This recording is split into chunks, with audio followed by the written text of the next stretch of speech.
નમસ્કાર, આપ જોઈ રહ્યા છો નેશન પ્લસ ન્યૂઝ. હું છું આપની સાથે હેતલ ભગત.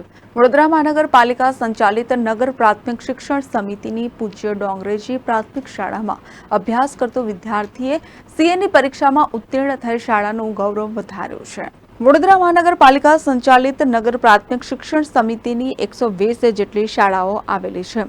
વર્ષો પહેલા આજે શાળામાં ભણેલા વિદ્યાર્થીઓ આઈએએસ, આઈપીએસ સહિતના ઉચ્ચ હોદ્દા ઉપર ફરજ બજાવી રહ્યા છે. પરંતુ સમય જતાં સરકારી શાળાના સ્થાને લોકો ખાનગી સ્કૂલો તરફ વળ્યા છે, જેને લઈને સરકારી શાળાનું મહત્વ ખૂબ ઘટી ગયું છે. પરંતુ છેલ્લા કેટલાક સમયથી રાજ્ય સરકાર દ્વારા સરકારી શાળામાં અભ્યાસ કરતા વિદ્યાર્થીઓને ઉચ્ચતર અભ્યાસ માટે સારી સુવિધા અને સારું ઇન્ફ્રાસ્ટ્રક્ચર મળી રહે તે દિશામાં સતત પ્રયત્નશીલ છે અને તમામ શાળાઓને રાજ્ય સરકાર દ્વારા કરોડો રૂપિયાની ગ્રાન્ટો પણ ફાળવવામાં આવતી હોય છે. ત્યારે તાજેતરમાં જ વડોદરા શહેરની તમામ શાળાઓને પાછળ રાખી જયરત્ન બિલ્ડિંગ પાસે આવેલ પૂજ્ય ડોંગરેજી પ્રાથમિક શાળામાં હિમાલય કહારે બાલવાડીથી લઈને ધોરણ 8 સુધી અભ્યાસ કર્યો છે. હિમાલય કહારના પરિવારની આર્થિક પરિસ્થિતિ પણ ખરાબ હોવા છતાં ધોરણ 8 સુધી તમામ પરિસ્થિતિઓને બાજુ પર મૂકી ઉત્તીર્ણ થયો હતો, જેને લઈને શિક્ષકો પણ તેને સતત તમામ પ્રકારની મદદ કરી રહ્યા હતા. ધોરણ 8 બાદ તેને ફી ભરવામાં પણ તકલીફ થતા શાળાના શિક્ષક અને આચાર્ય યોગદાન પૂરું પાડ્યું હતું. હિમાલય કહારે કોઈ પણ સંજોગોમાં અભ્યાસ ન છોડે તે માટે શાળા છોડ્યા બાદ પણ આચાર્ય અને શિક્ષકે સંભાળ રાખી હતી. અમારા માટે ખૂબ ગૌરવની લાગણી છે કે અમારી શાળામાં અભ્યાસ કરેલો દીકરો આજે સીએની પરીક્ષા પ્રથમ પ્રયત્ન જ પાસ કરી ચૂક્યો છે. ખૂબ સામાન્ય અને ગરીબ પરિવારમાંથી આવી સખત મહેનત, પરિશ્રમ અને સારા માર્ગદર્શનથી અત્યારે એને આ સફળતા પ્રાપ્ત કરી છે.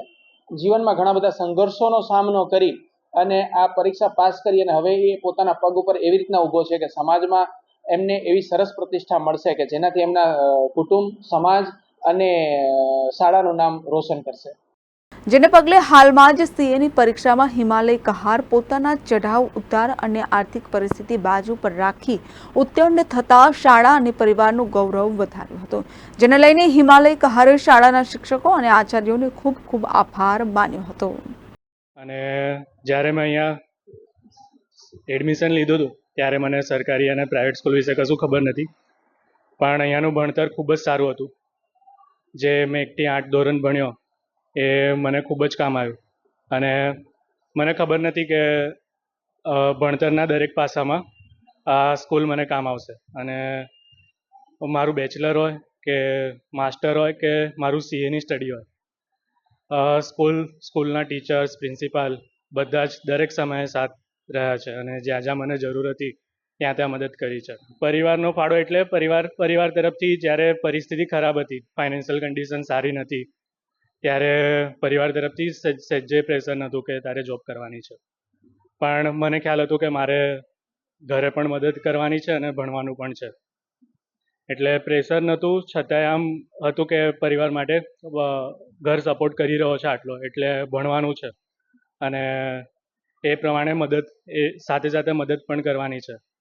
એટલે સ્કૂલની સહાયતાથી અને ઘરના સપોર્ટથી ઘરે પણ મદદ કરી શક્યો અને ભણી પણ શક્યો. Bureau report, nation plus news, Vadodara.